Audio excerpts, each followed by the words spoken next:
Namaskar, good afternoon. This week, the Rajya Sabha is debating the GST Acts, and at the end of this discussion, with the passage of the comprehensive legislation concerning the GST, we will finally see the legislative backing that will make One India, One Tax a reality. This is a quest that the Congress Party and the UPA government embarked on more than a decade ago when Sri Chidambaram announced that India would move towards a goods and services tax regime. And today we are happy to say that we are achieving our goals, we are fulfilling our promises to the people of India, not wholly but substantially. Essentially, we are going to come up with a workable GST regime, and this is expected to increase tax compliance, increase tax buoyancy. It's expected to also ensure that the amount of revenues that are generated in the economy will enable the government to do more, and that the overall GDP will receive a boost as a result of the elimination of numerous barriers like cascading taxes, interstate taxes, etc. In the process, we are hopeful that we will see a boost to job creation, which is the fundamental and most overarching challenge facing the country. We've seen very, very little job creation in the last 2.5 years of the BJP NDA regime, and we're hopeful that once GST comes in, that it will add a positive impact, and we will see impact on job creation as well. Now, going forward, everything depends on the implementation of the GST regime. And as far as that is concerned, we are yet to see the details of what commodities, what services will fall under what tax slabs. When you look at the tax slabs themselves, what we find is that instead of having one rate and then a deviation upwards for luxuries and bads, and a deviation downwards for necessities and goods that possibly shouldn't be taxed at all, we have a 5-slab regime, 0, 5, 18, 28, etc., 12, 28. And in this process, we have complicated a tax regime way more than we had originally anticipated. But this is the regime that has been decided in a cooperatively federal manner by the GST Council. And therefore, we will also go ahead with the hope that in the years to come, we will see a rationalization of the tax slabs, a reduction in the tax slabs themselves, because if you recall, in the run-up to the constitutional amendment that ushered in the GST regime, we kept arguing that 18% should be the cap overall, because we are very, very concerned about the inflationary impact of GST. Now, when we think about these issues of implementation, let me highlight 3 or 4 main points that we urge the government and all the state governments that are represented in the GST Council to pay attention to. One, of course, is the rationalization of the slabs. Over time, we want to make sure that that we achieve a more ideal GST structure with fewer tax slabs, with lower tax slabs. Second, we would like to ensure that the cesses that have been currently included in the GST regime are phased out in a time-bound manner. We urge the government, which is, pointing out that there are deadlines like July 1st and September 1st, etc., to also usher in deadlines for the phase-out of these cesses so that we don't face more and more cesses going forward. As it is, over the last 2.5 years, we have been wallowing in the cesspool that the BJP government has imposed on the people of India.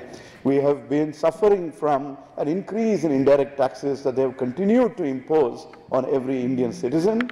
Whenever the oil prices went down, the BJP government ensured that the excise duties and other indirect taxes were increased so that they could rake in more resources but at the cost of whom? At the cost of every one of you sitting here, at the cost of the common man, at the cost of increasing the price impact of transportation and other activities in the larger economy. So this government has had a terrible record when it comes to indirect taxation. It also has a record of saying that large numbers of people in India do not pay taxes. Everyone pays indirect taxes. Every citizen of India is a taxpayer, and therefore we have to make sure that indirect taxes, which is what the GST regime is all about, are kept manageable, affordable, and that they are not inflationary. Inflationary impact hurts the poor the most. Indirect taxes are fundamentally regressive, and so we urge the government going forward to pay attention to how quickly they can reduce taxes going forward. This brings me to the issue of service taxes. Now, while we see a variety of slabs for different kinds of goods, we don't have clarity from the government on whether services will be taxed at different rates.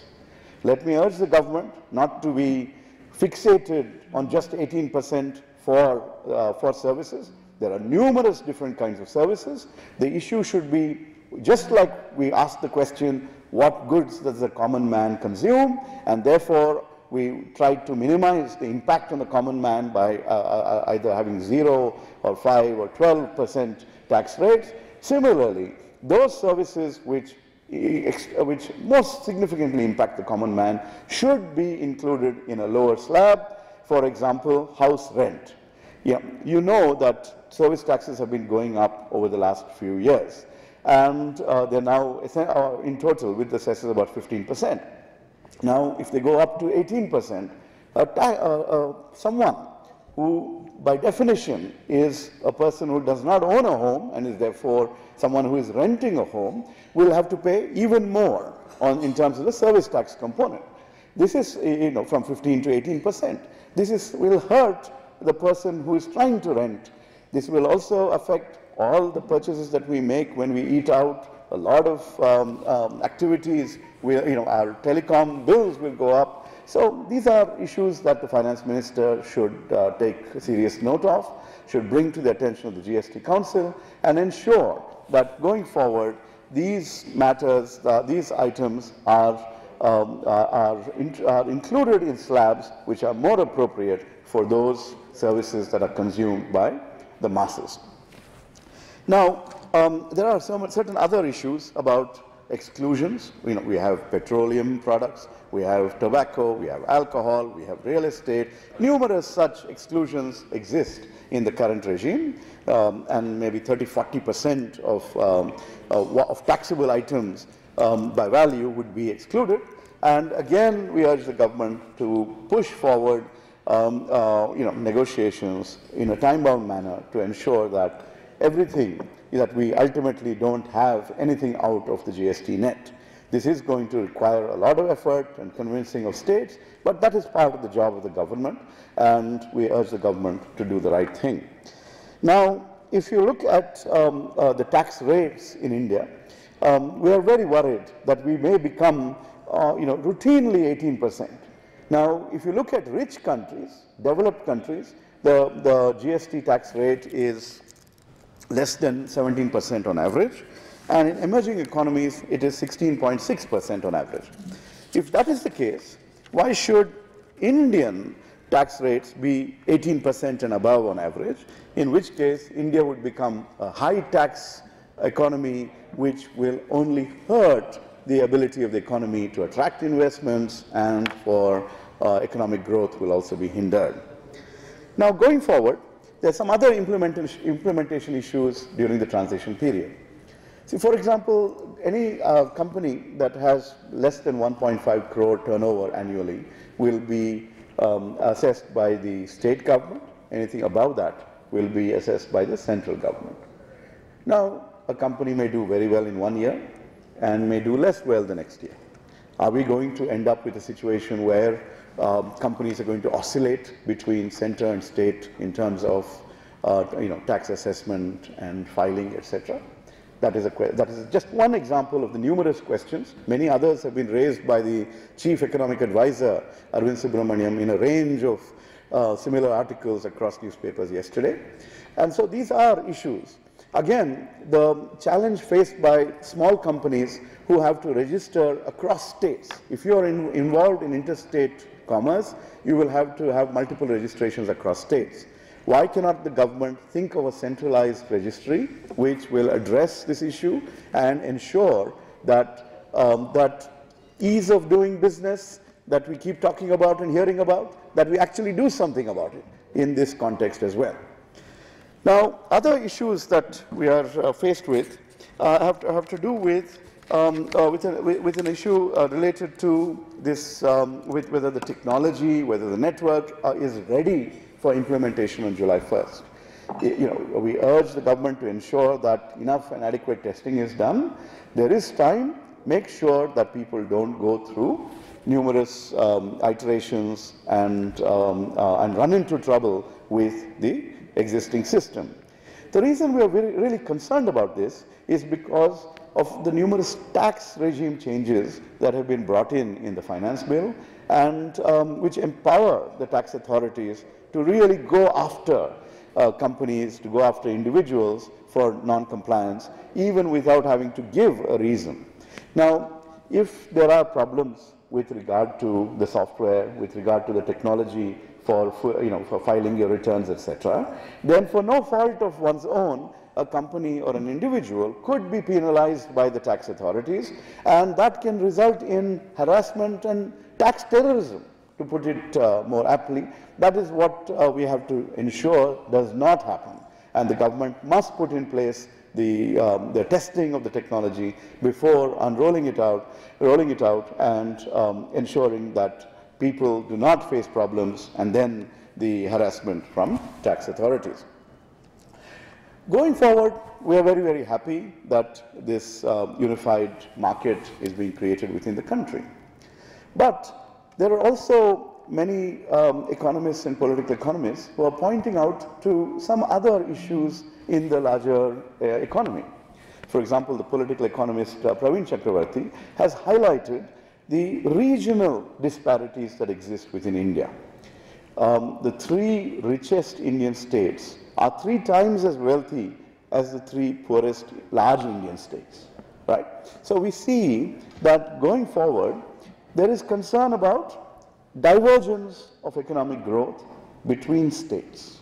And as we go forward in the GST regime, we also urge the government to pay attention to these other underlying realities, to figure out how to track, to come up with the metrics that will allow us to track these regional disparities, and to ensure that we come up with better and more timely devolution mechanisms that will ensure that this disparity is actually redressed and reversed.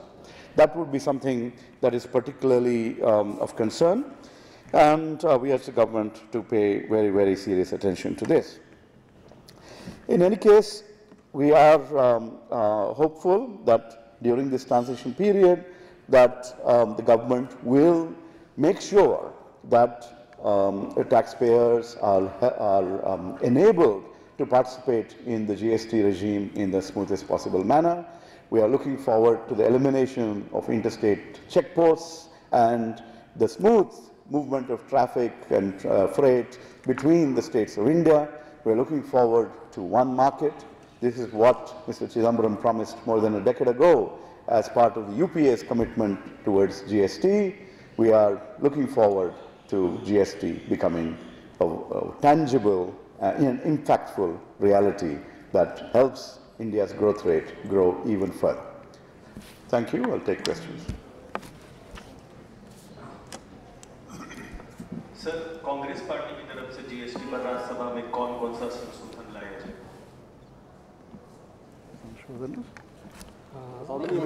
How many amendments? Actually, as far as I know, there is only one that has been moved by a member of the Congress party, by Jairam Ramesh, which is the one which says that that anything passed by the GST Council should also get parliamentary approval. There is a discussion going on, and this amendment may not be put forward as the Congress Party's official stand, and it may be allowed to, may not be, it's very, very likely that it will not be, actually let me just say it, assume that this amendment is not going to be taken forward as the Congress Party's amendment. It is not going to be pressed because ultimately it opens up issues with regard to, just like Parliament has given some powers to the GST Council, so have states. And if states also now come forward and say, we also want to, ratify whatever has been passed, we are going back in a particular manner. The larger message from that amendment that has been proposed is that Parliament should be, should be kept in the loop in things going forward. But I don't. I expect that amendment will not be pressed.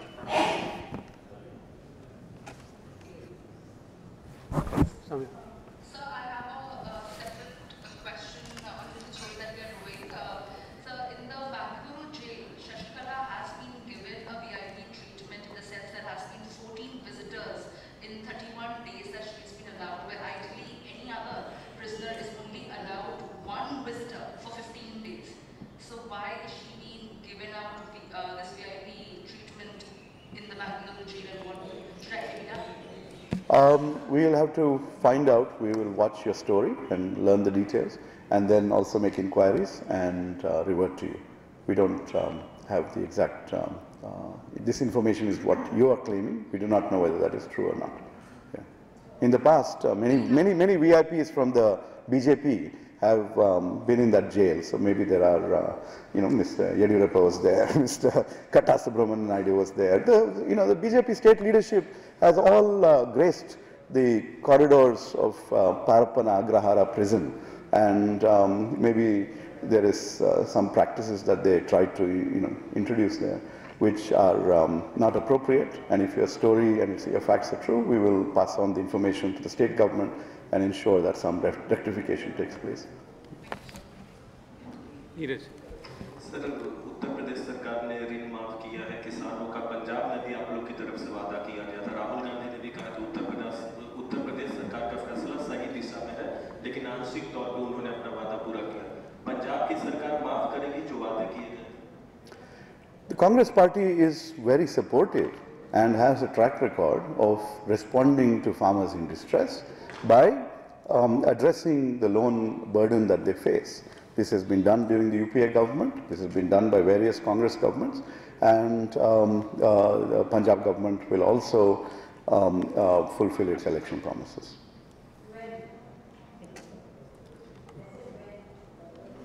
They've just taken office. Yeah. We are happy to see that. We are very happy to see that. We've been urging Rahul Gandhi himself, if you recall, met the Prime Minister some time ago, I think it was the end of the last session, urging that farmers' loans would to be waived. So far in UP, it is a state government action. The centre is not participating. Some newspapers have raised concerns over whether the bonds that are supposed to be floated to pay for that, whether those will actually be successful or not. There are all sorts of practical concerns that have to be taken into account before making these announcements, because when you make an announcement, it should be fulfilled. And the central government is not taking part. We urge the central government to also have a large heart to ensure that across states, farmers who are in distress come to South India and see the kind of drought-affected situation that we face across states. And so, really, we do need the central government to step up to the plate and to participate in reducing the burden of farmers through financial contributions from the centre as well.